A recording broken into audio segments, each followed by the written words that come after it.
नमस्कार दोस्तों सोचिए कि आप सवेरे मॉर्निंग वॉक पे निकले हैं और सवेरे आपको सड़क पे बाढ़ वाले स्थान में एक 7 फुट का अजगर तैरता हुआ दिखाई दे। आप शायद सोचेंगे कि ये तो खैर मजाक वाली बात है, ऐसा थोड़ी होगा। अजगर वो भी चलते चलते। आपको लगे चाहे न लगे, ये सच बात है और ये बात है नवी मुंबई की। आइए थोड़ा सा डिटेल में जानते हैं ये ऊँचे सांप को देखे जाने की घटना के बारे में। सबसे पहले बात करते हैं ये घटना कहाँ की है। तो ये जो घटना है वो महाराष्ट्र के नवी मुंबई की है। ये उस समय हुई थी जब बारिश से जो सड़कें थी वो पूरी तरीके से भर गई थी।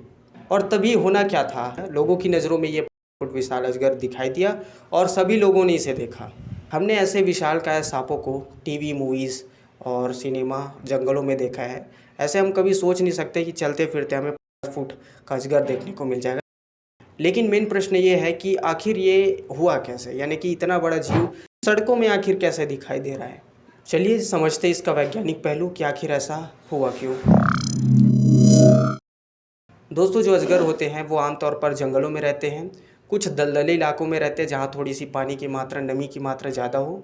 और ये अजगर नदियों के किनारे भी पाए जाते हैं। जब मानसून आता है तो इन विशालकाय अजगरों के स्थान में पानी भर जाता है और ये खुद को बचाने के लिए ऊपर यानी कि ढलान की ओर आगे बढ़ते हैं और कभी कभार ऐसा करते हुए ये आवासीय क्षेत्रों में पहुंच जाते हैं। दोस्तों, अजगरों की एक विशेष बात ये भी है कि ये 30 मिनट तक सांस को रोक के रख सकते हैं और ये तैरने में भी माहिर होते हैं।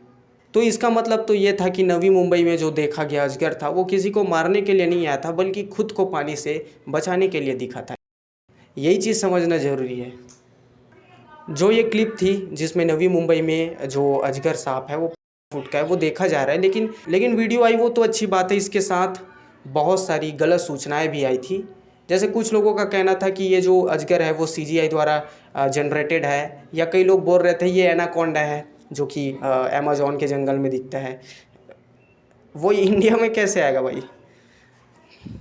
दोस्तों, ये वीडियो ना सिर्फ आपको अजगर के देखे जाने की घटना के बारे में बताएगी, बल्कि इस बारे में भी बताएगी कि अगर आप कभी ऐसी स्थिति में फंस जाओ तो आपको करना क्या चाहिए। दोस्त, चलिए जानते हैं कि अगर ऐसी स्थिति हमारे साथ या आपके साथ हो तो हमें क्या करना चाहिए जो हमारे लिए बेहतर हो। पहला काम जो हमें करना चाहिए वो तुरंत वहाँ से हट जाना चाहिए। दोस्त, आमतौर पे हमें लगता है कि जो जानवर होते हैं पहले हम पे आक्रमण करते हैं, जबकि वास्तविकता में ऐसा नहीं होता। जब वो डर जाते हैं, जब उन्हें लगता है कि हम उनके लिए खतरा है, तो उसी स्थिति में वो हमला करते हैं। तो सबसे पहली बात है कि वहाँ से दूर हट जाए जितना जल्दी हो सके। किसी भी तरीके से जानवर को हानि पहुँचाने की आप भी कोशिश ना करें। खुद को बचाना अलग बात हो, लेकिन पत्थरों से किसी जानवरों को मारना, सताना ये बिल्कुल भी अच्छी बात नहीं है।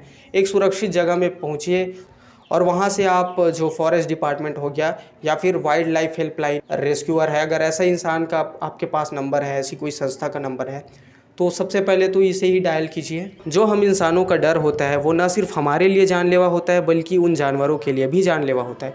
इसीलिए शांति से काम लें।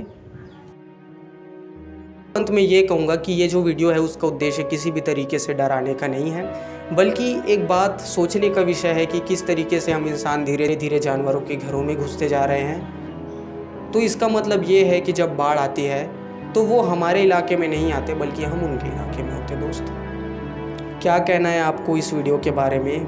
क्या बातें अच्छी लगी, क्या बातें बुरी लगी, क्या विचार हैं आपके? क्या आपने ऐसी स्थिति देखी है? उसको कमेंट करके ज़रूर बताएं। बहुत बहुत धन्यवाद।